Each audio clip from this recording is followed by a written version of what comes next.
की तमाम गतिविधियों पर। अभिषेक, बहुत शुक्रिया जुड़ने के लिए, जानकारी देने के लिए।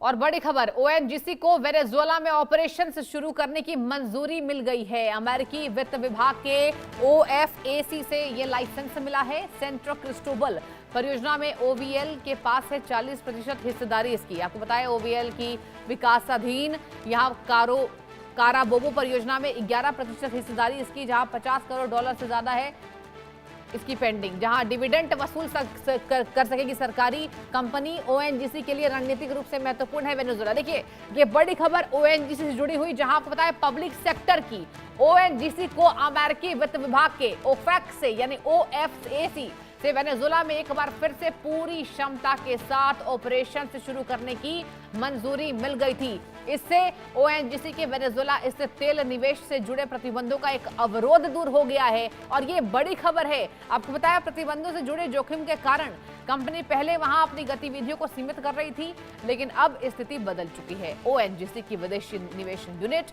ओएनजीसी विदेश लिमिटेड यानी कि ओवीएल की सैन क्रिस्टोबल तेल परियोजना में 40% हिस्सेदारी है, जबकि बाकी हिस्सेदारी वेनेजुएला की सरकारी पेट्रोलियम कंपनी पेट्रोलियोज की वेनेजुएला एसए के पास है। आपको बताते चले, इसके अलावा ओवीएल की विकासाधीन काराबोबो परियोजना में 11% हिस्सेदारी है। अब देखिए, सबसे बड़ी बात तो ये हो जाती है, विदेशी संपत्ति नियंत्रण कार्यालय की मंजूरी से ओएनजीसी को अपनी वेनेजुएला परियोजना के वित्तीय संचालन में सुविधा मिलेगी और कंपनी $50 करोड़ से ज्यादा की पेंडिंग डिविडेंड की वसूली भी कर सकेगी। इस बड़ी खबर पर मेरे संवाददाता अतुल रंजन जुड़ चुके। अतुल, ये बताइए कि ये कितनी बड़ी सफलता मानी जाए। बीच में अवरोध हुआ था, लेकिन एक बार फिर से इसको मंजूरी मिल गई है, क्या कहना है?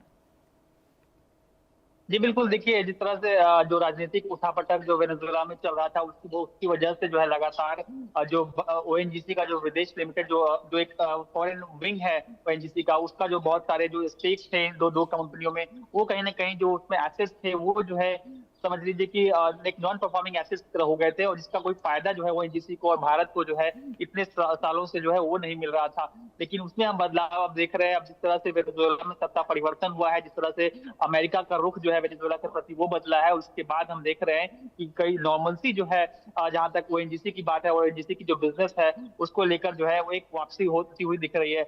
अब जो ताजा जो डेवलपमेंट इस मामले में हम देख रहे हैं कि जो अमेरिका का जो ओवरसीज फॉरेन एसेट्स जो कंपनी है, जो अथॉरिटी है, माफ कीजिए, उसने जो है ओएनजीसी को जो है हरी झंडी दे दी है। आगे जो है जो ओएनजीसी की जो दो कंपनियां हैं जिसमें ओएनजीसी के स्टेक्स हैं, उनसे जो है आगे तेल के ऑपरेशन को लेकर जो है वो मंजूरी मिल गई है।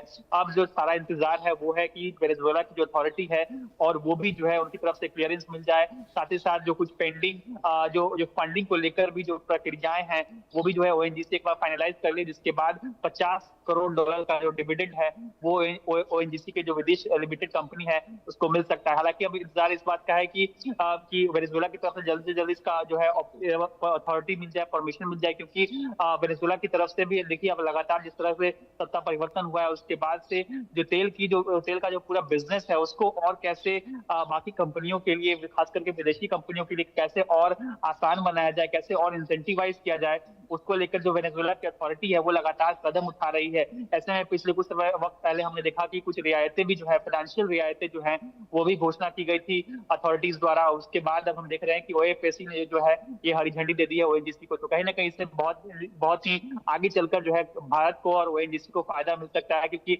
दो बड़े जो ऑयल के जो परियोजनाएं हैं उनमें अच्छी हिस्सेदारी ओएनजीसी रखता है, जिसके बाद आप उम्मीद कर सकती हैं कि और भी जो सस्ते तेल हैं वो भारत आयात कर सकता है, माफ कीजिए जी आयात कर सकता है, और उसके बाद जो है भारतीयों को भी जो है, देशवासियों को भी जो है सस्ते तेल की जो है वो आपूर्ति हो सकती है। अब ये काफी महत्वपूर्ण इसलिए हो जाता है क्योंकि आप देखिए जिस तरह से पूरे पश्चिमी एशिया में जिस तरह से वॉर की स्थिति बनी हुई है पिछले कई महीनों से, उसके बाद हमने देखा है कि भारत जो है लगातार इस तरह की कोशिशें कर रहा है कि तेल और एनर्जी के जो आयात के जो साधन है, जो सूत्र है, जो सोर्सेज हैं, उनको जो है किस तरह से डाइवर्सिफाई किया जाए ताकि उसे और भी आगे चल के फ्यूचर में जो है इस तरह के वॉर प्रूफ बनाया जा सके, ताकि सप्लाई लाइंस पे जो है कोई संकट ना हो, दामों में कोई जो है अत्यधिक इस तरह की वृद्धि ना हो। इसको लेकर जो है लगातार कोशिशें की जा रही थी। ऐसे में ये जो डेवलपमेंट है ये काफी फायदेमंद है।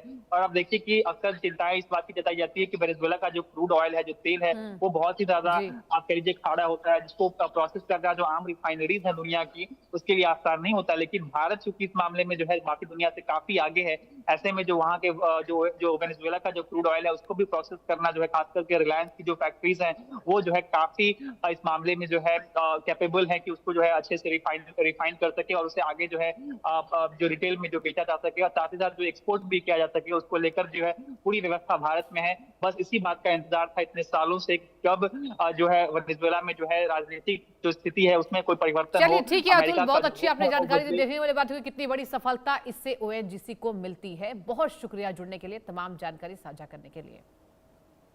और वक्त तक ब्रेक का, आप देखते रहिए इंडिया न्यूज।